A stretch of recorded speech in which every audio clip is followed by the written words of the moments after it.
All right, friends, today we're going to do a tutorial on creating a font in Illustrator. And this is just super basic font creation. There's so much in the world of font creation that this is just scratching the surface. And part of that scratching the surface is we're going to stick to capital letters. We're not going to do lowercase letters. We're going to stick to capital letters. We're only going to be making one letter today, and that's the letter S, because it gives us some curved shapes to work with.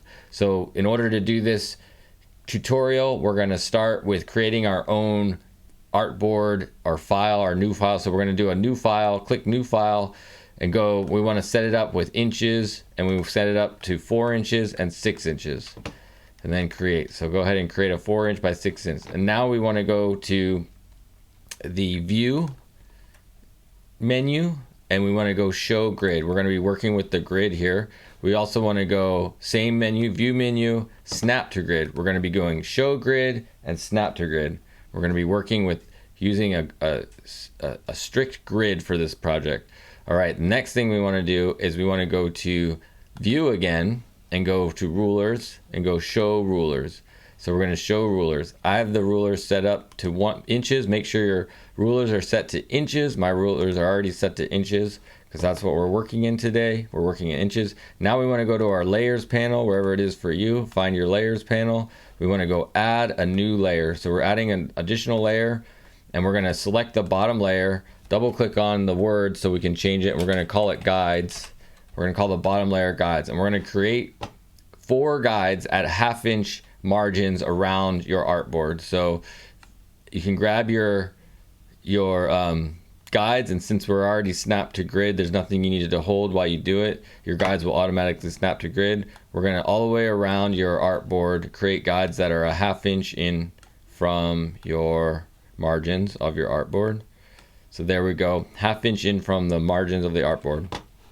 What we're going to do, so now guides are existing on that guides layer, and we're going to lock that layer. One thing, if you're not familiar with Illustrator, or if you use Photoshop primarily, guides work a little different between Illustrator and Photoshop. One of the things that I've ran into a lot is if I copy something off of one layer and paste it to a different layer, sometimes it copies those guides with it, and I do not want that to happen. Unlike Photoshop, where you can never copy a guide, they're just kind of live on this layer all by themselves in an invisible space that you never have to worry about. But in Illustrator, guides are part of the designing of the program, so be careful you're not accidentally moving guides around. So I lock my guide, create a whole separate layer for guides, and lock that layer.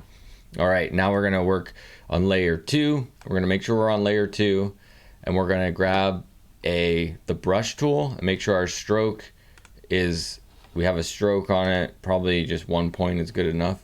So we have our brush tool with a stroke, and we're gonna just draw kind of the general look of our S we want. So it kind of gives us a guide, knowing we want to stay within our guide. So that's a general shape of the S we think we're gonna use, so that looks pretty good. So let's leave that. Let's go back to our layers. Let's lock that layer.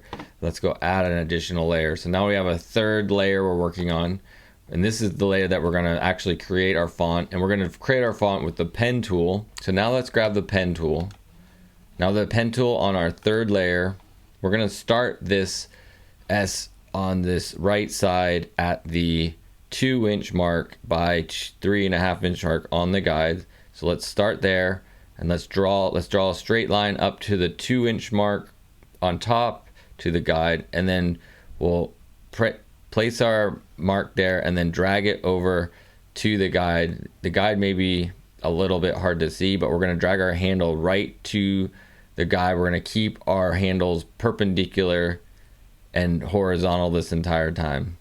So there we drew the first section of our S, and now since it's going to be a perfectly even arc, if we go back down to the 2 inch line and click, that'll give us a perfect arc there. We're going to go all the way down to the 3 inch line, click there with our pen tool, and now we're going to go across. We're going to put a little angle on this, go across to the 2.5 inch mark by the 3.5 inch mark right here, click there, and then we're going to go down to, we're going to go an angle across to the 2-inch mark by 4.5-inch mark. Click there, but then hold and drag, and we're going to go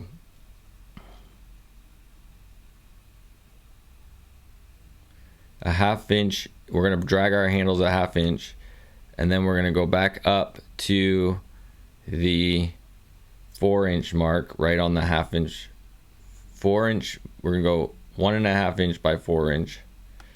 Now we're going to go across to our guide again, which is the 1/2 inch mark, and then go kind of repeat what we did at the beginning, going to the 2-inch mark, click and drag all the way to the handles where the guides cross.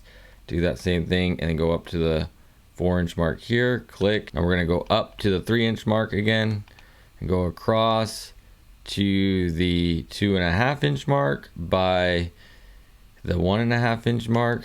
Click there, go up to the 1.5 inch mark right here by the 2-inch mark. Click and drag over so the handles hit the 2.5 inch mark there. Then we'll go down to the 2.5 inch mark by 2-inch mark. Click there and go across and close our path. All right, our path is closed. Let's go ahead and remove our little sketch S, and then we can see we have our completed S shape. So let's go ahead and grab our select tool. So what we want to do now is we're going to create an effect like this double stroke effect with our S. So we're going to select our S, and then we're going to go to the properties, and let's give it a big fat stroke on it. Let's go all the way up to 10. Let's give it a 10 stroke on it.